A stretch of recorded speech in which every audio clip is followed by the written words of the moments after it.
bienvenue Oni sur le podcast Story Travaux. Merci beaucoup d'avoir accepté l'interview. Merci pour l'invitation, je suis heureuse d'être là. Trop bien. Moi aussi je suis heureuse que tu sois là. Est-ce que tu peux commencer par nous raconter un petit peu ton parcours ? Donc pour ceux qui ne me connaissent pas, donc moi c'est Oni, aussi connue sous le nom de Harmonie DIY sur Instagram. Donc je suis coach en bricolage et décoratrice d'intérieur. Donc j'ai eu un master en 2019 de contrôleur de gestion et comptabilité. Et en fait, pendant le Covid, je me suis un petit peu posé des questions sur ce que je voulais faire et j'ai eu l'opportunité de rénover toute ma chambre. Donc j'ai commencé à rénover mon dressing, mon bureau, etc. Et j'ai posté quelques vidéos sur YouTube et sur les réseaux. Et c'est là où en fait ça a explosé, tout le monde m'a demandé des conseils, j'ai eu des sollicitations de partout, sur des conseils, sur le processus à faire, sur les matériaux à utiliser. Donc je me suis dit allez, je vais créer un autre compte Instagram pour justement aider ces personnes-là qui souhaitent aussi rénover eux-mêmes. Et ensuite ça a pris tellement de proportions que j'ai dû officiellement créer une structure, donc une entreprise pour voilà, aider ces gens-là. Et après, ensuite, j'ai fait 1 an en parallèle, donc salariat, entrepreneuriat. Et au bout d'1 an, j'ai pu arrêter le salariat pour me mettre à temps plein sur mon entreprise. Trop bien. Bah, bravo Merci. En tout cas. Merci beaucoup. Donc ouais, j'imagine que l'année salariat, entrepreneuriat en parallèle, ça devait être compliqué. C'était l'année vraiment la plus dure, je pense. Parce que en fait, t'as ton boulot de 9h à 17h et ensuite tu enchaînes avec ton entreprise. Sachant que moi, à la base, tout début, j'étais artisane. Donc je faisais des créations en bois, donc pour des clients personnalisés, donc des sapins en bois, des bancs en bois, des choses comme ça. Donc dès que je revenais du taf, je devais tout de suite aller dans mon atelier pour créer ces commandes-là et ensuite les livrer en temps et en heure. Donc c'était pas facile au niveau du temps, mais il fallait bien être organisé. Et puis je voulais vraiment que toutes les bases soient fondées avant que je quitte le salariat, donc que tout soit en ordre, que je n'ai pas à réfléchir. Donc je devais, ça a été entre guillemets une année de sacrifice, mais heureusement que je l'ai fait parce que aujourd'hui ça se passe bien. Ouais, donc c'est génial, tu vis de ton activité aujourd'hui, c'est ça. Donc tous les sacrifices en valaient le coup. C'est ça. Je me dis bon, ça a été une année dure, mais ça m'a mené là où je suis aujourd'hui, donc aucun regret. Ouais, c'est ça qui est génial. Ça marche. Et donc du coup, ouais, en fait, quand t'as commencé à bricoler dans ta chambre, t'as commencé quoi, par des petits objets Alors j'ai commencé par des petits objets, donc ma partie coiffeuse, donc où j'ai fait en fait une tablette où j'ai pu mettre tous mes pinceaux, mon maquillage, etc. Ensuite j'ai enchaîné sur ma partie bureau, donc là c'était vraiment une première pour moi parce que ça a été vraiment du sur-mesure, donc couper juste une planche en fait en bois pour faire mon bureau, donc dans un mur encastré. Et ensuite, j'ai attaqué le gros du gros, ça a été le dressing, donc sur mesure. Donc là, j'ai vraiment fait mon dressing sur mesure, c'est-à-dire que j'ai énormément de vêtements. Et je voulais que chaque vêtement ait sa place. Donc j'ai vraiment fait sur mesure, voici les pulls, voici les pantalons, voici les shirts, etc. Et donc j'ai découpé toutes les planches, je les ai assemblées. Par contre, j'ai pas fait les tiroirs, j'avais pris les tiroirs dans un magasin de bricolage et j'ai essayé de les intégrer directement dans le dressing. Et en fait, c'est ce projet-là vraiment que j'ai publié de A à Z et qui a vraiment suscité la curiosité de tous et qui a explosé quoi. Ouais, génial. Voilà. Ok, ça marche. Et donc du coup, tu t'es équipée au fur et à mesure, j'imagine, en termes d'outils, parce qu'au début, tu devais pas avoir grand-chose. Alors, merci papa. J'ai commencé avec la perceuse visseuse et la scie sauteuse de mon père. Donc que j'utilise toujours aujourd'hui. Si vous voyez dans mes vidéos, c'est toujours les mêmes.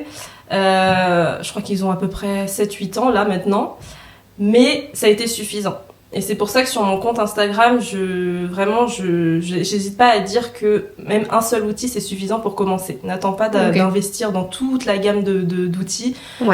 Sinon en fait tu vas jamais commencer. C'est ça. Voilà, moi j'ai fait mon dressing avec juste une perceuse visseuse et une scie sauteuse. Et encore la scie sauteuse c'est vraiment optionnel quoi.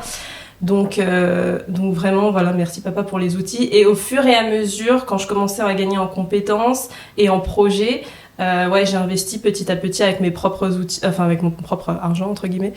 Donc la scie à onglet, la scie circulaire et puis d'autres outils. Ouais, donc du coup, maintenant, tu commences à être calée en termes d'outillage, quoi. Maintenant, je commence à être calée parce que je vois aussi l'avantage d'utiliser un outil plutôt qu'un autre au niveau de la précision, de la qualité de travail, du gain de temps. Mais oui, comme je le dis tout à l'heure, on peut faire juste avec un outil ou 2 outils maximum. Ouais, déjà pour on fait déjà beaucoup de choses avec la perceuse visseuse et une scie sauteuse. Donc voilà. Ça marche. Et en termes de temps, est-ce que ça prend beaucoup de temps? Alors j'imagine qu'au début, oui. Peut-être qu'avec l'expérience un peu... Enfin, tu optimises un peu ton temps. Comment ça se passe par rapport à ça? Parce que je me rends pas du tout compte. Ça prend énormément de temps, surtout quand on commence comme moi en tant qu'autodidacte. C'est-à-dire que... Alors j'avais fait un stage de menuiserie.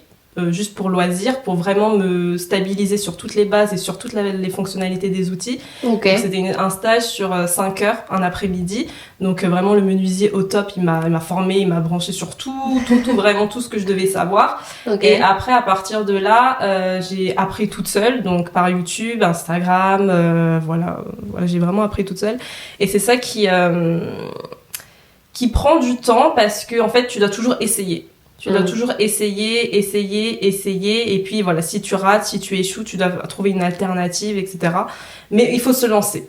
Ouais. Il faut se lancer, c'est ce que je dis toujours, il faut se lancer. Mais voilà, de toute façon, on apprend de ses erreurs, on apprend de ses échecs, donc... Comme tout projet. C'est ça, comme tout projet. Donc j'ai envie de dire, ce qui me prend vraiment le temps, c'est de maîtriser parfaitement la technique. Ou voilà, la technique d'assemblage, ou la technique, peu importe, de bricolage. Mais après, dès que je l'ai, c'est de l'automatisme. Ok. Donc, dès que j'apprends une nouvelle technique, là, c'est un peu long. Mais dès que je l'ai, c'est bon. C'est bon, ouais, c'est intégré. C'est intégré dans mon cerveau, dans mes mains, ça fait tout seul, quoi. Ouais, et après, tu gagnes du temps. Après, on gagne du temps, et puis... Et une efficacité, quoi. De toute façon, on n'a pas inventé le monde. Hein, donc c'est des techniques qui existent déjà, donc il faut juste regarder des vidéos, des livres, et puis tu t'entraînes, en fait. Il faut vraiment s'entraîner beaucoup. Et du coup, en termes de clients, quel type de clients est-ce que tu as? Est-ce que tu as des clients particuliers? Est-ce que tu as des investisseurs? Est-ce que ça peut arriver que tu aies des investisseurs? Alors, je n'ai jamais eu d'investisseurs. Moi, du coup, par rapport à mes clients, parce que j'ai plusieurs activités, j'ai plusieurs offres. J'ai tout ce qui est ma prestation de décoration d'intérieur. Donc là, ça va être l'aide et l'accompagnement à l'aménagement d'espace, d'optimisation d'espace, à l'aménagement, à la décoration, etc. Donc pour cette prestation, j'ai souvent soit des particuliers, donc souvent des familles qui viennent d'acheter, qui viennent de déménager, ou alors du B2B. Exemple, l'année dernière, j'avais rénové 9 appartements dans un hôtel, donc 9 appart-hôtels. Ouais. Et puis, cette année, j'ai rénové aussi un institut de beauté. Ok. Donc, ça, c'est pour la prestation de décoration d'intérieur. Ensuite, j'ai tout ce qui est atelier DIY. Donc là, j'organise des ateliers de bricolage à côté de chez moi. Et là, c'est pareil, plus des particuliers, souvent des femmes. C'est vrai que ma communication est vraiment axée sur les femmes, mais je n'exclus pas les hommes. Il n'y a aucun souci, vous êtes la bienvenue. Oui, mais forcément, j'imagine que les femmes s'identifient davantage parce que tu es une femme et du coup, tout à fait. Elles se sentent plus en confiance. Elles sont plus en confiance et elles se reconnaissent dans tout le parcours que j'ai fait, donc c'est vraiment ça ma cible. Et ensuite, j'ai le coaching bricolage à domicile. Donc là, je vais chez les gens pour venir les aider à bricoler et à réaliser leurs projets précisément. Okay. Donc là, j'ai des hommes comme des femmes. D'accord. Qui veulent vraiment se lancer dans le bricolage, prendre en main les outils pour la première fois. Donc, mais pareil, que du particulier pour cette prestation-là. Donc, Que du particulier, d'accord. Parce que j'ai souvenir que tu as fait un projet avec une cliente. C'était pas un lit, tu sais, comme suspendu dans une chambre? Effectivement, tu as raison. Alors...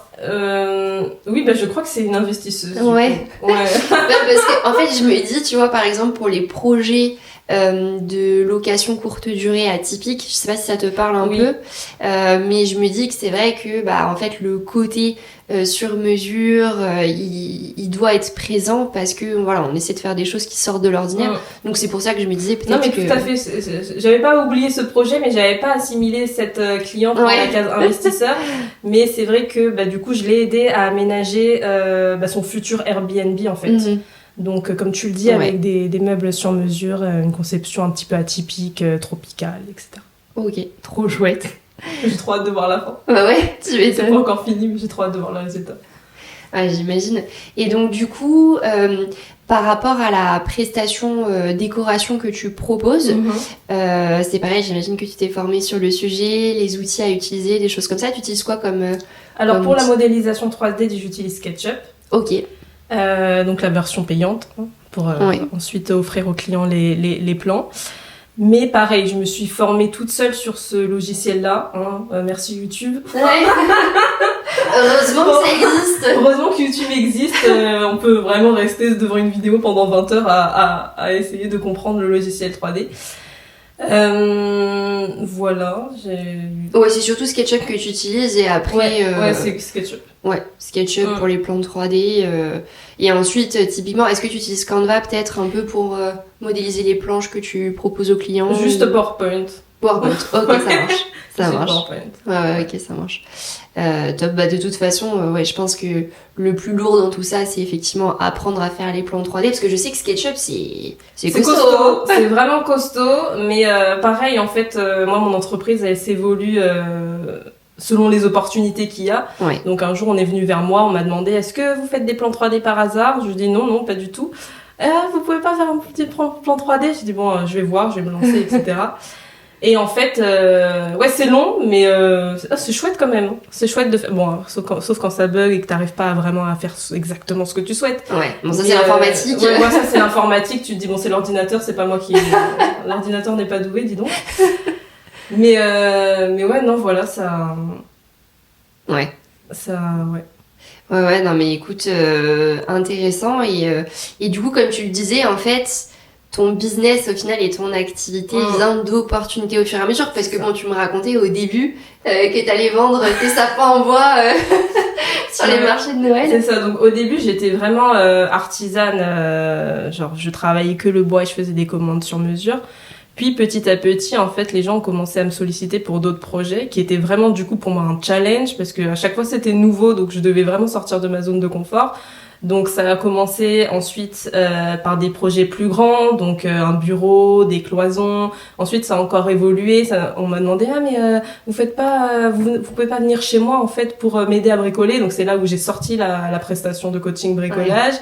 Ensuite, ça a encore évolué, mais vous faites pas aussi en complément les plans 3D pour que justement on ait une visualisation et une vision de comment ça pourrait être avant de prendre le coaching avec vous. Donc, du coup, je me suis formée et j'ai lancé la formation de décoratrice d'intérieur.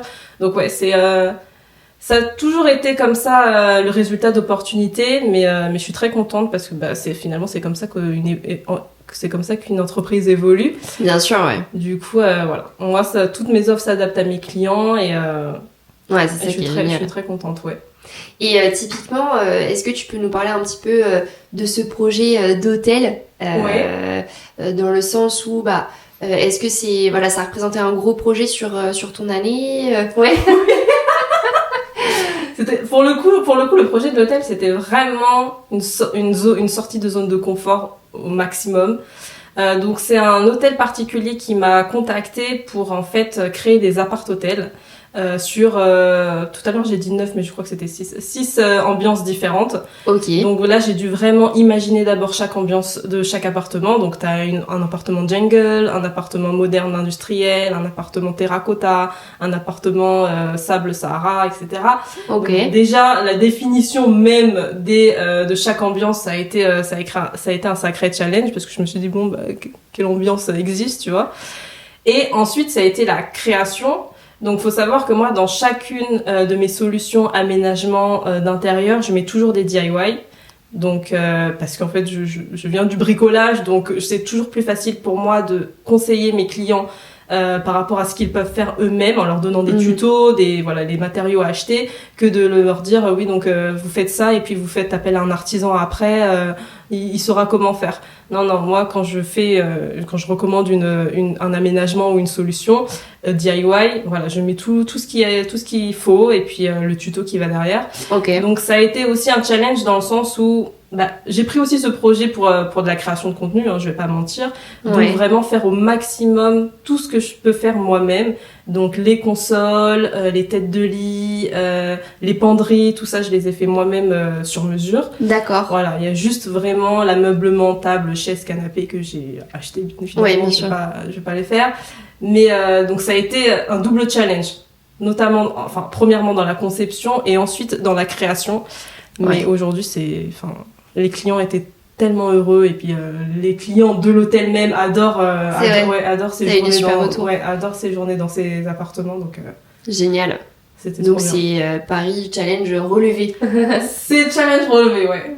Je suis contente. Et du coup, au niveau de la conception, quand je parle de la conception, donc t'imagines les ambiances, comment ça se passe dans ton processus créatif? En fait, donc déjà, je pars toujours de photos d'inspiration ou d'inspiration que je peux trouver sur Pinterest, sur Instagram, etc. Et ensuite, dans ces inspirations-là, je me dis qu'est-ce qui peut aller avec la pièce, que ce soit en termes de visualisation, mais même en termes techniques, s'il y a des contraintes techniques, s'il y a des contraintes d'espace, etc., des endroits un petit peu spéciaux. Et puis ensuite, qu'est-ce que moi je peux faire?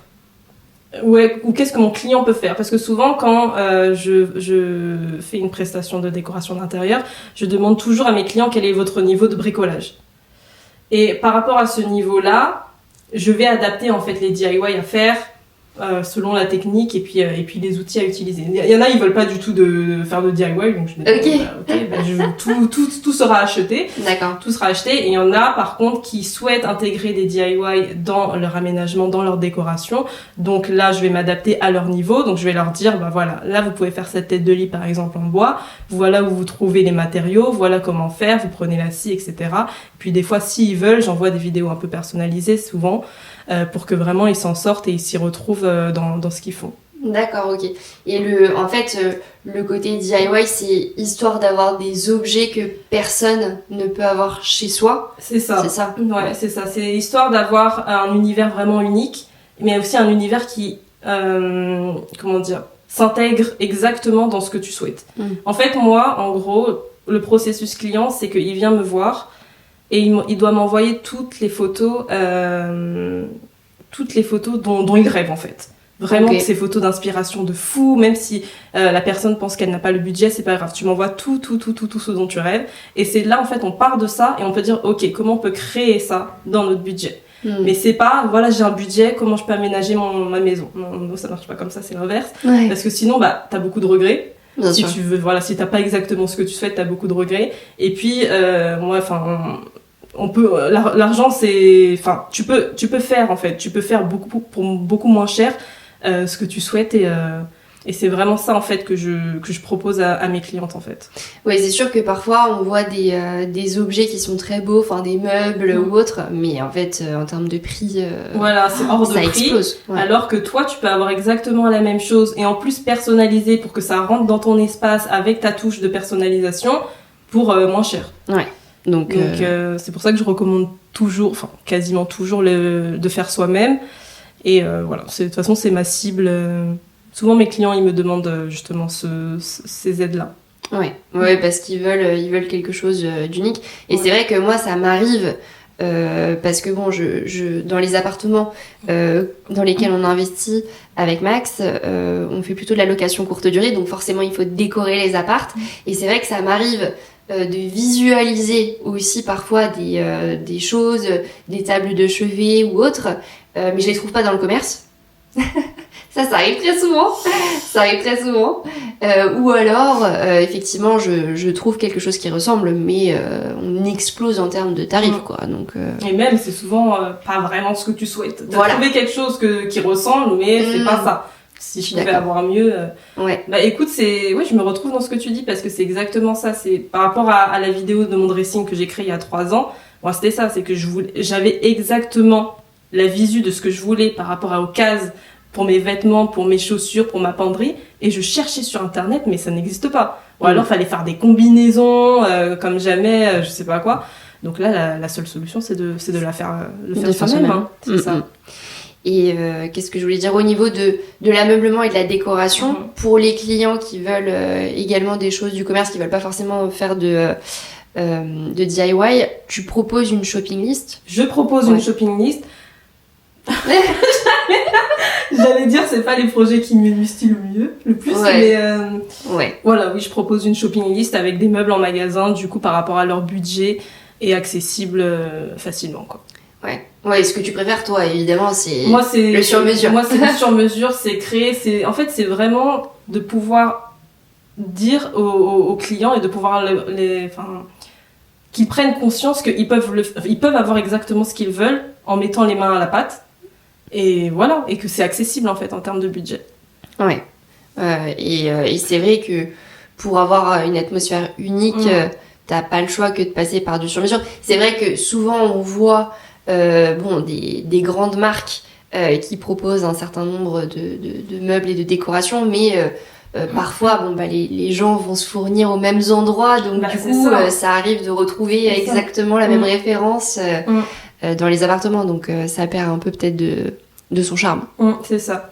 Après, ce que je propose également, selon le client, c'est la solution combinée, parce que moi j'ai appelé la solution combinée, c'est-à-dire partir des meubles existants du commerce et arriver à un do it yourself, parce que bon, je sais pas si tout le monde le sait, mais on peut peindre les meubles qu'on trouve dans le commerce, on peut rajouter des tasseaux dessus, on peut rajouter une planche dessus, enfin voilà, c'est ce que j'appelle la solution combinée pour ceux qui veulent quelque chose de sur mesure, mais qui sont pas non plus très bricoleurs. Ouais. Oui, parce que de partir de zéro, parfois ça peut paraître un peu insurmontable. Ça fait peur surtout, mais c'est possible. Oui, tout est possible. Oui, voilà, il y en a plein qui se lancent dans ce challenge, donc moi je suis trop contente à chaque fois que ça arrive, mais c'est possible. Et c'est quoi ton plus beau projet DIY ? Mon plus beau projet DIY, j'ai envie de dire tous mes projets sont beaux. Il y en a pas un qui sort du lot ou que tu préfères Non, les hôtels, ça a été quand même de très beaux projets. Je vous invite à aller sur Instagram pour voir les résultats. Ça a été de très beaux projets. Ensuite, je dirais la solution la plus ingénieuse que j'ai aimée, ça a été il y a pas longtemps, j'ai fait un lit surélevé avec rangement en dessous. Donc pour optimiser un 18 mètres carrés. Et ça a été challengeant aussi, mais en fait c'est tellement un gain de place après quand tu l'as fini. Ça aussi, il fallait que je me creuse un peu les méninges pour savoir alors comment je vais faire ça. Ouais, pour aménager aussi du coup les petits espaces. Ouais, c'est vrai que le sur-mesure c'est le plus recommandé. Histoire de vraiment optimiser la place, parce que 18 mètres carrés, c'est vrai que c'est ça. C'est pour ça que les gens font souvent appel à moi, parce que ils ont pas de vision, ils ont pas de projection de comment ça pourrait être. Eux, ils ont que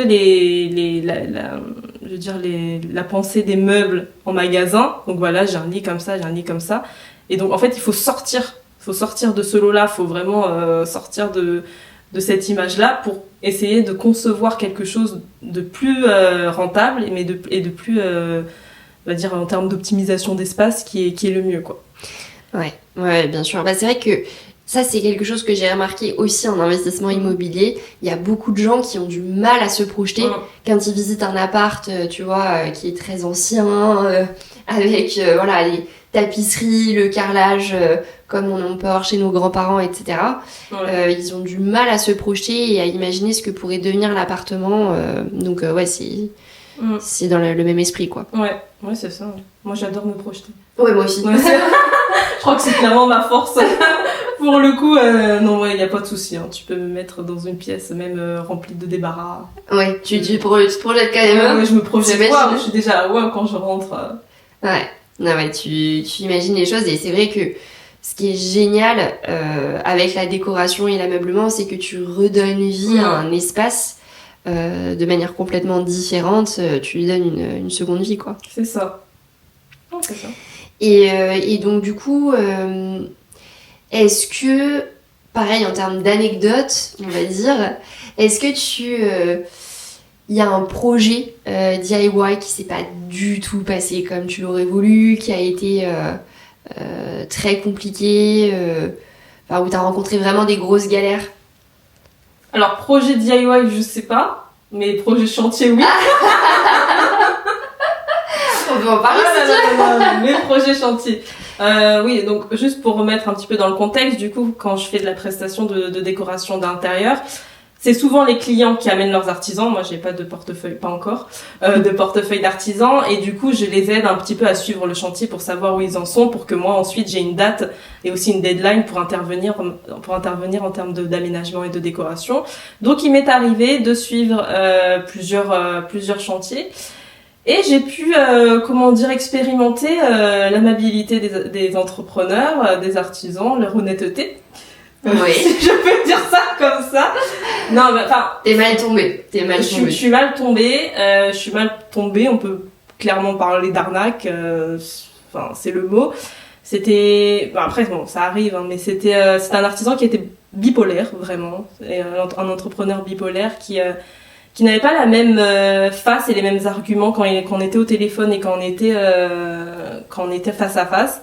Ouais. Et donc, il m'a clairement, volontairement caché un diagnostic d'électricité qui était totalement endommagé alors qu'on avait clairement fini presque tous les travaux. Et le plus dur, c'est quand tu apprends, quand tu comprends que ces employés étaient au courant, mais qui en fait ils ont eu l'ordre de se taire, quoi. Non mais c'est hallucinant, quoi. Donc ça fait mal. C'était une première expérience assez douloureuse parce que fallait prendre une pause après ça parce que t'es tellement choqué émotionnellement, psychologiquement que tu te dis comment tu vas réussir à refaire confiance à un autre entrepreneur pour rattraper tous ces travaux. Ouais, bien sûr. Comment vous avez finalisé le chantier ? Déjà, on a fait une pause. Je crois que pendant 3 mois, il n'y a pas eu de travaux. Parce que moi, j'étais HS.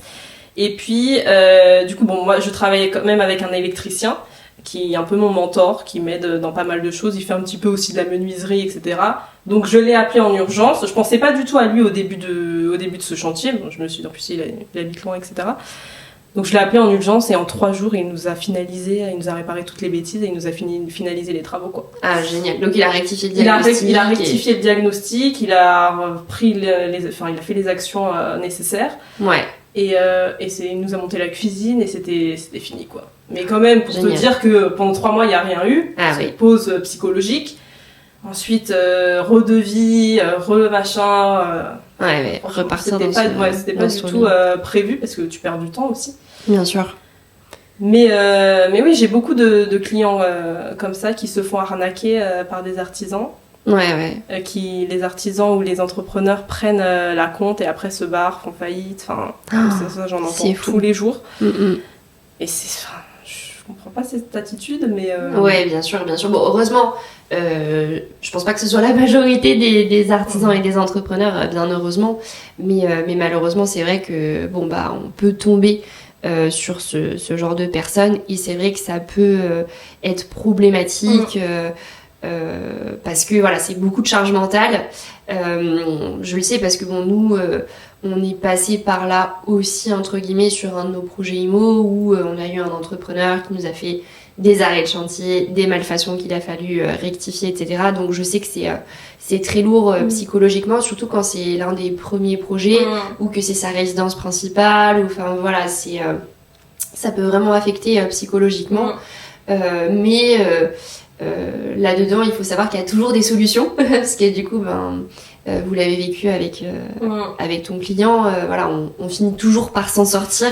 On finit toujours par s'en sortir, mais oui, c'est des budgets et du temps qu'on dépense, qu'on n'avait pas prévu, qu'on aurait pu mettre dans des cadeaux, dans des loisirs personnels. Et ça fait toujours mal, mais oui, on peut toujours s'en sortir. Ouais. Non, mais c'est sûr que ça, c'est une histoire de fou. Et est-ce que finalement, t'avais réussi à avoir le fin mot de l'histoire, de savoir pourquoi il avait pas touché au poste électricité dès le début? Est-ce que c'est parce qu'il est passé vraiment à côté Ah non, il est pas passé à côté, il l'a bien vu. Ouais. Écoute, je pense qu'il y a des personnes tout simplement qui sont malhonnêtes de nature. Je sais pas si c'est un peu méchant de dire ça, mais et voilà. Apparemment, c'était pas son premier projet. Hein. Ouais. C'était pas son premier projet de comment il a fonctionné comme ça. Ouais, de malfaçon Écoute, nous, du moment que voilà, maintenant, bien sûr, c'est terminé. Il voulait son argent, il a eu son argent. On est passé à autre chose. L'appartement est fini, le client vit dedans depuis 6 mois. Ouais. Mais quelle histoire. Mais quelle histoire. C'est vrai que bon, ça m'a fait réfléchir sur tout ce qui était suivi de chantier, bien sûr, artisan, etc. C'est pas du tout mon domaine, mais malheureusement ou heureusement, je dois quand même aider mes clients parce que moi, du coup, j'interviens dans la partie décoration, aménagement, donc à faire tout ce qui est en amont. Ouais, bien sûr. Et moi, j'ai pas de compétences là-dessus, donc je leur fais confiance sur... voilà, et des fois, tu tombes sur des histoires, bon. Ouais, bien c'est sûr. drôle à raconter comme aujourd'hui, mais... Sur oui, le maintenant coup, on rigole, mais sur le coup, tu rigolais pas du tout. sur le coup, on pleurait toutes les larmes de notre corps. Hein. Ouais, j'imagine. Non, c'est vrai que les travaux et les chantiers, l'idéal, c'est de vraiment bien sélectionner ses artisans dès le début. Donc, c'est pour ça que, voilà, c'est important de savoir à qui on a affaire, de savoir sur quel type de projet ils ont travaillé, etc., quoi. Ouais, limite, faudra mener une enquête, quoi. Une enquête entière sur tout leur parcours, quoi. Ouais. Bon, écoute, sacrée anecdote. Sacrée anecdote, comme tu dis, oui. Et ouais, donc du coup, au niveau du suivi chantier, t'as eu d'autres projets que tu as suivis un petit peu comme ça pour aider les clients? Oui, ouais. Et ça s'est bien passé. Ça s'est toujours bien passé. Ça s'est toujours bien passé, oui. Ouais, c'est juste cette fois-là, cette fois-là, bon, ça s'est compliqué, ça s'est complexifié. C'est ça. C'est le fait aussi que du coup c'est les clients eux-mêmes qui prennent leurs artisans, donc moi je ne les connais pas. Ouais. Et donc il y en a c'est plus des familles, des amis, donc ça se passe mieux. D'autres c'est vraiment ils ont pris sur internet, les sites internet, etc. Et donc. Et ouais, du coup ils savent pas trop ce que ça va. C'est ça. Ce que ça va donner. Ok, ça marche. Bon bah ouais, écoute, je croise les doigts pour les prochaines fois. Je touche du bois. Mais ça, normalement, c'est en général le genre de mésaventure voilà, qui arrive une fois, mais qui se reproduit pas non plus dans une vie maintes fois. Ok, ça marche. Et du coup, ouais, une de tes activités, c'est aussi de faire du coaching, c'est ça, coaching bricolage, accompagner les clients pour vraiment développer leurs compétences. Il me semble que tu interviens parfois dans des ateliers Leroy Merlin aussi, c'est ça? C'est ça, donc j'ai un partenariat avec le Leroy Merlin à Paris 8e, donc où des fois je réalise des ateliers pour eux, dans leurs locaux. Voilà, c'est toutes sortes d'ateliers, hein. Ça peut être des objets de décoration pour des fêtes, Halloween, Noël, ou carrément des objets, des jardinières, des petites chaises. Ok, il y a de tout. Il y a de tout. Mais en fait, vraiment, Leroy Merlin, c'est pour aussi cibler mes clients parisiens, parce que j'habite pas à côté de Paris. Donc, mais je fais la même chose après à côté de chez moi, mais c'est pour avoir deux clientèles. Ouais, un peu différentes, qui se complètent. Parce que j'aurais pas de local ou d'emplacement à Paris en fait. Ouais, d'accord. Ok, donc oui, ça permet aux clients de venir te voir en atelier aussi, pour potentiellement des projets futurs. Donc c'est vrai que c'est une bonne idée là-dessus. Et est-ce qu'avec l'approche de Noël, en ce moment, il y a des ateliers ou non, pas tellement? Non, alors j'avais prévu des ateliers, mais j'ai eu d'autres projets et chantiers acceptés là pendant ce mois de novembre. Donc en fait, je suis obligée d'enlever des dates. D'accord. Donc il y en a très très peu pour ce Noël-là. Mais l'année prochaine, ça va aller mieux. Ok. Voilà, là j'avoue que par rapport au planning que je m'étais fixé en termes d'atelier DIY, j'ai dû diviser par 2 parce que... Ouais, bon c'est sinon, je pouvais pas les assurer quoi. C'est que l'activité fonctionne bien, donc c'est une bonne chose. C'est une bonne nouvelle quand même, ouais.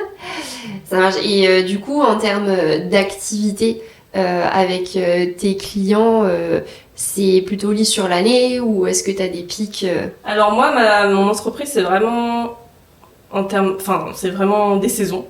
Oui. Donc bizarrement, je sais pas si c'est bizarre ou pas, mais à partir d'avril-mai, quand le soleil revient, quand le printemps est là, jusqu'à septembre, c'est la saison haute, vraiment la saison haute. Tout le monde déménage, tout le monde veut faire des travaux, tout le monde veut se mettre à bricoler. Tout le monde est motivé. Tout le monde est motivé, là, le soleil est là, le jardin est en place, les barbecues pour dès qu'on a fini. Donc non, c'est vraiment ma saison haute. Et puis après, ça se calme un petit peu en octobre. C'est toujours ok, mais ça se calme un petit peu. Et puis c'est vrai que mon activité est assez faible en hiver, hein, il fait froid, on juste rester dans nos lits plaid, pas bricoler ni rien. Donc après, je peux comprendre, je m'adapte en fonction des saisons. Donc ouais, tout le monde est déprimé par le temps et la météo. C'est ça. Mais surtout quand tu dois bricoler dehors en fait, parce que souvent, quand je vais chez les clients, ils ont pas de place chez eux, donc on va soit dehors, soit dans une cave, soit tu vois. Donc là, t'as déjà froid, donc bricoler avec des gants, une écharpe de bonnet. Oui, c'est compliqué. T'es pas non plus très à l'aise, quoi. Ouais, c'est vrai qu'il faut avoir un petit peu d'espace, j'imagine, pour bricoler quand même. Bon, après, c'est vrai qu'on en voit hein, qui le font dans leur appartement, dans une chambre, dans leur salon, ils se débrouillent. Ils se débrouillent, bon, tout dépend effectivement du projet en lui-même, mais ouais, je comprends. De toute façon, l'hiver, c'est jamais très motivant quand il fait gris et qu'il pleut. C'est ça. Surtout en région parisienne. Tu connais bien, comme moi. C'est ça. Et du coup, t'as plutôt des clients qui sont Paris, région parisienne, ou ça t'arrive aussi d'avoir des clients autre part en France? Alors, moi je me déplace que en région parisienne. Ok. Enfin, des fois je fais des petites exceptions, mais ça dépend du projet. Dans les départements juste qui sont à côté de Paris. Mais sinon, parce que oui, j'en ai pas encore parlé, mais du coup j'ai une formation en ligne. Ok. Donc j'ai une formation en ligne qui là s'adresse à toutes les personnes, où pareil je montre vraiment, c'est une formation vraiment pour évoluer dans le bricolage étape par étape. Donc c'est comme si tu avais un coaching avec moi, sauf que c'est par vidéo. Il y a plein de choses, il y a des questions-réponses, un groupe WhatsApp, des tutos de A à Z sur chacun des objets, etc.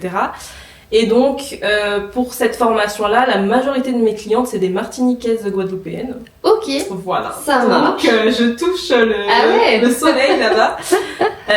Donc voilà, ça dépend de quelle prestation, on va dire. Ouais, bien sûr. Bien sûr, bien sûr. En termes d'objets, du coup, que tes clients veulent concevoir, ça peut être des tables aussi, ça peut être...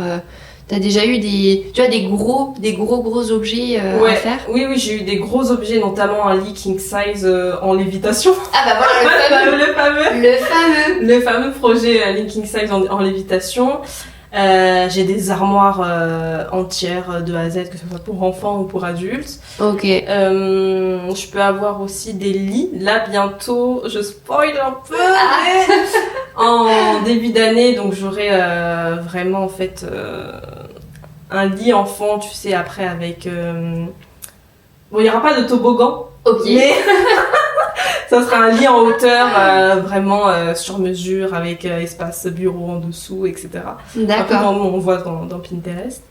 Ok. Mais ça peut être stylé avec un toboggan, j'avoue. Ouais, mais après s'il y a des accidents... Oui, c'est vrai. C'est pas faux. C'est vrai que c'est un projet à faire. Ouais, bah, j'imagine qu'il y a des enfants, ça les ferait... Ça les ferait rêver. Moi, j'aurais aimé avoir une chambre quand j'étais petite avec tout, le mur d'escalade à droite, le bureau là, enfin, franchement, c'est le rêve, quoi. C'est clair. C'est le rêve pour tout enfant, je pense. Ok, donc ça, c'est un projet à venir pour début janvier. Bon, de toute façon, je pense que l'épisode paraîtra, courant janvier, après Bon, du projet. Vous pouvez aller voir sur mon compte, c'est sûrement sorti, alors. Ok, ouais, donc on va dire que les gros projets, c'est plutôt des armoires, des lits. Et c'est surtout concentré sur la chambre, ou ça peut être n'importe quelle pièce? Alors, ça peut être n'importe quelle pièce, hors salle de bain et cuisine. C'est vrai que moi, je ne touche pas du tout à la plomberie. Ok. J'ai aucune connaissance dedans. Donc voilà, pour éviter toute problématique.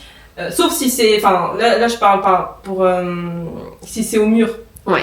Tu vois. Mais si après c'est juste un tabouret, un marchepied qu'on met dans la cuisine, une tour d'observation pour les enfants et tout, ça va. Mais oui, je fais pas trop les meubles dans les salles de bain et les cuisines. Ok, donc c'est plutôt salon, chambre, bureau, quoi. C'est ça. Ok, ça marche.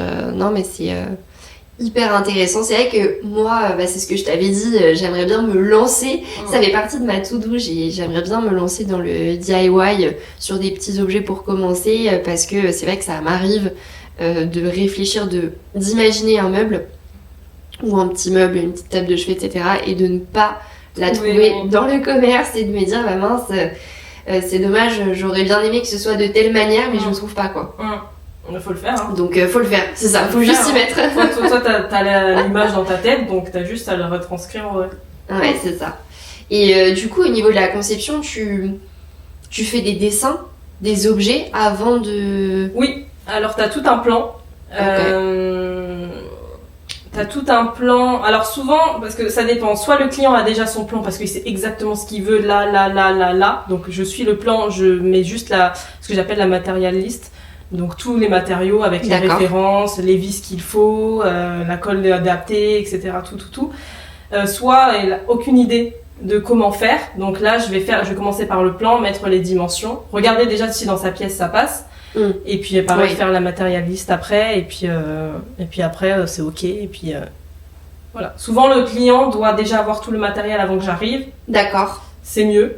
Si après il n'a pas le temps pour X ou Y raison, bah, je peux m'en charger. D'accord, ok. Voilà. Ok, ça marche. Et est-ce que du coup tu aurais 3 conseils, 3 de tes meilleurs conseils pour le DIY? Alors, il faut se lancer. Vraiment, je vois trop de personnes qui procrastinent parce qu'elles ont peur, parce que elles ont pas les moyens ou parce qu'elles se sentent pas capables. Si vous êtes capable, il faut juste vous lancer. En fait, commencez par un projet qui est à votre taille en fait. Essayez de trouver un projet qui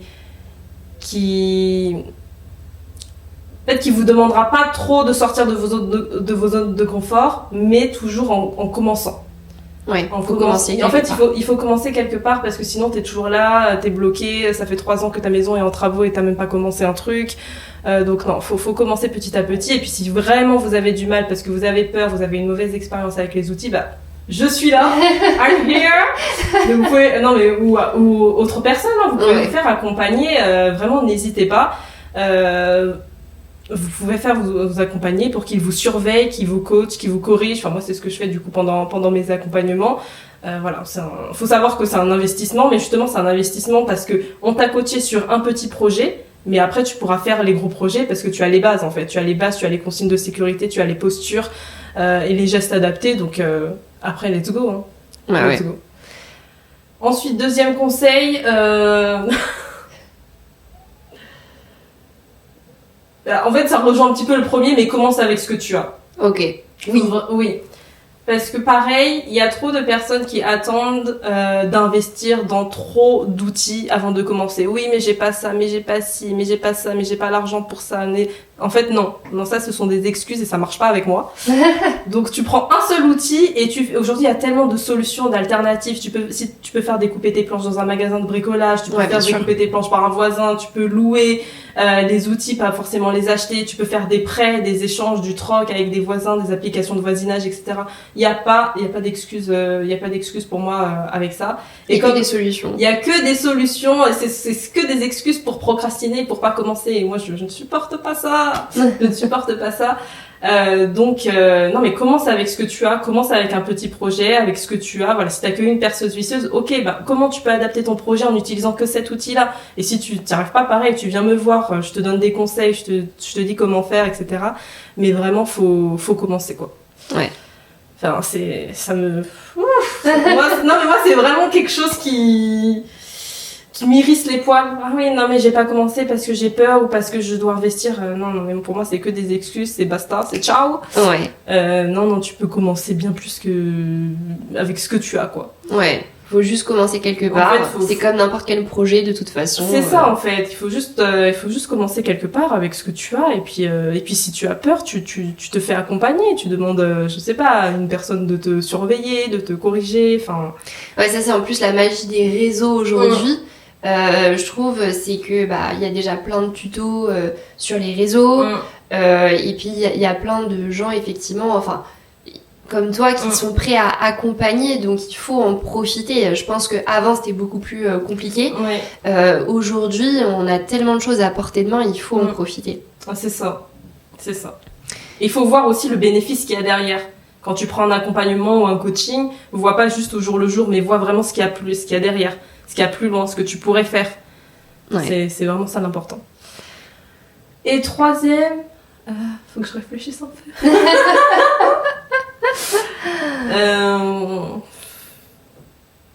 Troisième, en termes d'inspiration ou même est-ce qu'il y a, parce que bon, faut quand même peut-être un outil. Est-ce qu'il y a un outil indispensable?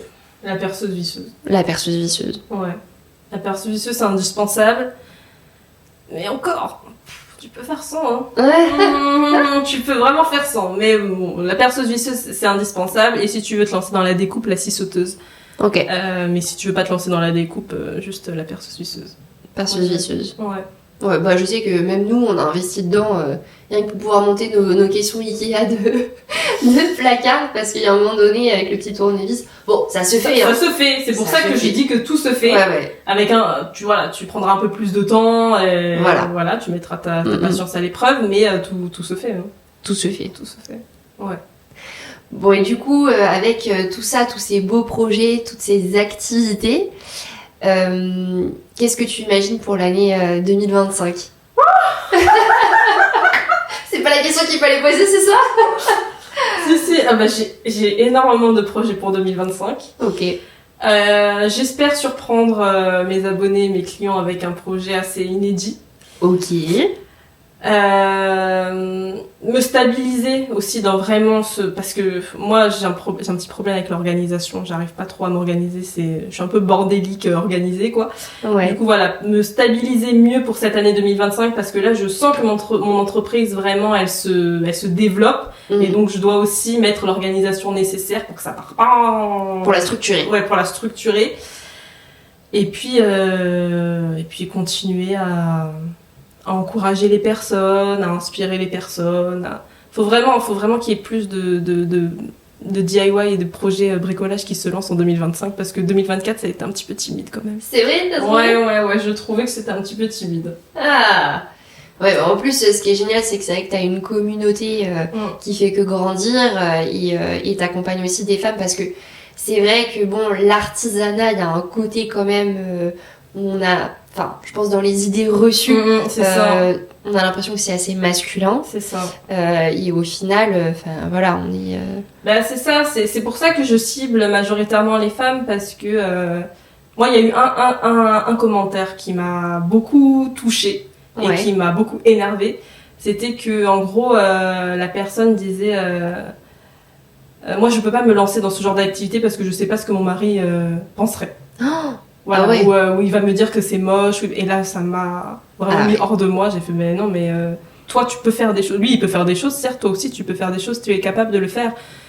Donc c'est vraiment une mission vraiment que mais vas-y fais-le, regarde. Et c'est souvent après qu'on a commencé qu'on se dit ah ouais genre c'est moi qui a fait ça. Et ça c'est les meilleurs retours possibles quand après un coaching ou après un atelier la cliente elle dit ah mais regarde c'est moi qui a fait ça, qu'elle prend les photos qu'elle envoie à ses amis et tout ça, c'est vraiment le bonbon quoi. Ouais, d'être fière de pouvoir faire quelque chose de ses mains. En fait, et se dire que c'est moi qui l'a fait quoi. Oui, tu es capable donc il n'y a pas à attendre le jugement des autres ou quoi que ce soit. Toi aussi tu es capable et c'est pour ça que je cible majoritairement les femmes parce que c'est vraiment celles qui sont coincées parce que voilà, elles ont peur de la réaction de leur mari, de leur frère, de leur père. Faut se libérer de ça. Bah bien sûr, ça c'est des idées reçues. Je pense que bon, la société évolue quand même dans le bon sens, mais c'est vrai qu'il y a encore, il y a encore des pensées et des clichés qu'il faut continuer de transformer dans le bon sens, parce que c'est vrai que bon, un homme bien sûr a peut-être plus de force qu'une femme. Et encore ça dépend mais c'est clair qu'on est tout aussi capable qu'un homme de bricoler et de faire plein de choses de nos mains, et je pense que on est aussi dans une société qui évolue dans un sens où on a envie de retrouver davantage l'usage aussi de nos mains parce qu'on passe beaucoup de temps sur l'ordinateur et en fait le fait de pouvoir faire une activité manuelle ça change les idées, c'est différent. Là, ça libère ta créativité aussi. Hein. Ouais. Moi, vraiment, je l'ai vu quand j'ai commencé le bricolage. J'ai l'impression que la finance m'avait m'avait privé de cette créativité pendant des années. Ouais. Là, je me suis dit, ah oui, j'aime faire ça, j'aime utiliser je suis créative, j'aime les choses colorées. Ah bon? Ouais, c'est vrai que toi, t'as fait quand même un changement radical dans ta vie, quoi. T'es passé du contrôle de gestion au bricolage de sapin au début. Ouais. Non mais c'est ça, c'est vraiment je me rappellerai toujours de mes sapins en bois, c'était le bricolage de sapins. J'étais dans des marchés de Noël à vendre mes sapins sous le froid avec ma doudoune, qui se vendait pas d'ailleurs. Mais ouais, j'ai commencé par là et je regrette pas du tout, et c'est comme ça que petit à petit j'en suis arrivée là où j'en suis, donc ouais. Je suis très fière de mon parcours. Eh bah, tu peux honnêtement, bravo, parce que t'as tenu, et tu vois, t'as une entreprise qui tourne, une structure qui tourne, t'encourages plein de femmes et de clientes à se lancer aussi. Enfin, c'est aussi contribuer, tu vois, à la prise de confiance en soi, je trouve, au niveau féminin. Donc c'est beau. C'est beau, et je pense que ouais, t'as eu raison de persévérer, même si je crois que c'était un petit peu compliqué au début. C'était un peu compliqué dans le sens où t'as pas toutes les personnes qui sont pour toi et qui croient en ton projet au début, surtout quand t'es dans une entreprise, dans le secteur de la finance, que voilà, t'es bien payé, que tu fais un métier dont tout le monde rêve, entre guillemets, que t'as une bonne situation. Mais c'est pour ça qu'il faut bien s'entourer, et moi j'ai ma famille qui a toujours été là pour moi. Qui m'a toujours dit fais ce que tu aimes, vas-y, lance-toi, essaye, et puis au pire tu trouveras un travail après, tu rechercheras un travail après. Donc c'est très important de bien s'entourer, et puis non, j'ai persévéré parce que je savais pourquoi je me battais. Je connais ma mission, je connais la cause de ce que je fais. On appelle souvent, le pourquoi quand on est entrepreneur. Tout à fait. Il est très très fort chez moi, donc j'allais pas lâcher pour 2-3 personnes qui me critiquaient, enfin c'était pas possible. Non, t'as bien raison, et je pense que du coup ce message il s'adresse aussi à toutes les personnes qui nous écoutent, tous les auditeurs qui parfois ont peur de se lancer, que ce soit dans un projet DIY ou autre. En fait, si vous avez envie de le faire, il faut le faire. C'est ça. Il faut commencer quelque part. Je pense que la pire chose, c'est finalement de regretter de ne pas être passé à l'action à un moment donné. Le truc, c'est que si t'attends d'être prêt, tu commenceras jamais. Ouais, tu le sauras jamais. Tu le sauras jamais, et donc tu commenceras jamais, et donc t'auras des regrets, et tu vois, tu aurais pu faire ça, j'aurais pu faire ça, et oui, tu l'as pas fait. C'est sûr. Et écoute, merci beaucoup Oni pour cette interview. Merci à toi. C'était hyper intéressant. Franchement, il faut que je regarde absolument quand est-ce que je vais m'y mettre, tu vois. Vas-y. Parce que bon, j'ai bien compris le message de la procrastination. Ouais, non, en fait, c'est vraiment quelque chose qui me touche particulièrement. C'est les personnes qui arrivent pas à se lancer pour des excuses qui ne sont pas fondées. Ouais. Et donc qui restent dans cet inconfort-là, en fait, chez eux. Alors, tu vois, il y a plusieurs, bien sûr, il y a plusieurs profils, hein. Il y a ceux qui vraiment, parce que, les entrepreneurs les ont abandonnés ou les ont arnaqués, etc. Mais il y a ceux que c'est vraiment volontaire de pas passer à l'action. De pas passer à l'action, et ensuite de se plaindre après. Et oui. Ah oui. Ah oui, la maison c'est pas comme ce que je veux, je suis pas confortable, je me sens pas à l'aise, mais. Ouais. Il y a des prises de décision. Voilà, en fait, c'est ça. Qu'est-ce que tu fais pour aussi améliorer ça, tu vois? Ouais, bien sûr. Et parce que j'en reçois tous les jours, hein. J'en reçois tous les jours. Ah ouais, c'est pour ça en fait. Des messages qui me disent j'aime beaucoup ce que vous faites. Ah, c'est dommage, moi je suis pas capable. J'aurais aimé avoir une maison comme j'ai. Ouais. C'est pas comment ça, c'est pas possible. Tu peux le faire, tu peux le faire. Ouais, bien sûr. Il n'y a pas de, pour moi, bon après. Oui, non mais bien sûr. De chacun, hein, mais c'est vraiment quelque chose que j'accepte pas. J'accepte pas. J'ai du mal à accepter en tout cas. Ouais, je comprends. Non mais il faut passer à l'action. Mais si tu le souhaites, il faut passer à l'action. Voilà, si tu le veux pas, il n'y a aucun souci. Bien sûr. Mais si tu le veux, si tu veux changer, si tu veux un changement dans ta vie, dans ta maison, dans tes capacités, il faut passer à l'action. Et rien que de commencer par un petit objet, il faut faire les choses étape par étape. Il n'y a pas besoin évidemment de se lancer directement dans une armoire qui fait 5 mètres de long. C'est sûr que là, ça peut te décourager. C'est sûr que, bon, je comprends les gens qui veulent vraiment leur premier projet, c'est comme tu dis, une armoire de 5 mètres de long. Bon, oui, ça peut décourager. Parce que, surtout si c'est ton premier projet. Mais commence avec justement une petite armoire de juste une penderie ou quelque chose comme ça, et tu vas voir que... De toute façon, je le dis toujours, les méthodes sont universelles, j'ai rien inventé. Ouais. Donc ce que tu peux faire sur un petit projet, tu peux faire ensuite sur un gros projet. Bien sûr, on le duplique. Voilà, c'est ça, on le duplique. Et tu l'as appris, tu l'as maîtrisé, donc tu peux le faire sur de plus grandes œuvres. Ouais, bien sûr. Ok, bah écoute, hyper intéressant. Dernière petite question pour toi. Oui. Qui est-ce que tu aimerais voir intervenir sur le podcast Story Travaux en interviewé? Est-ce que tu penses à quelqu'un Moi, c'est vrai que je suis beaucoup de créatrices de contenu DIY et bricolage. Ouais. Je suis pas trop des personnes de travaux, rénovation, même si j'en vois beaucoup. Ça va être dur d'en choisir un. J'aime beaucoup Home Inspiration by Manon, parce qu'elle m'a beaucoup inspirée. Ça marche. On a quasiment le même parcours. Elle a fait de la finance, et puis ensuite elle s'est lancée dans le DIY. Elle est belge. Ok. Et je l'aime beaucoup. C'est vraiment, ses contenus m'inspirent, son parcours m'inspire, et donc pourquoi pas. Ok, ça marche. Bah écoute, merci beaucoup en tout cas pour Merci à toi. Et puis, merci encore pour cette interview. Et puis, à bientôt, Oni. Merci, Alexia.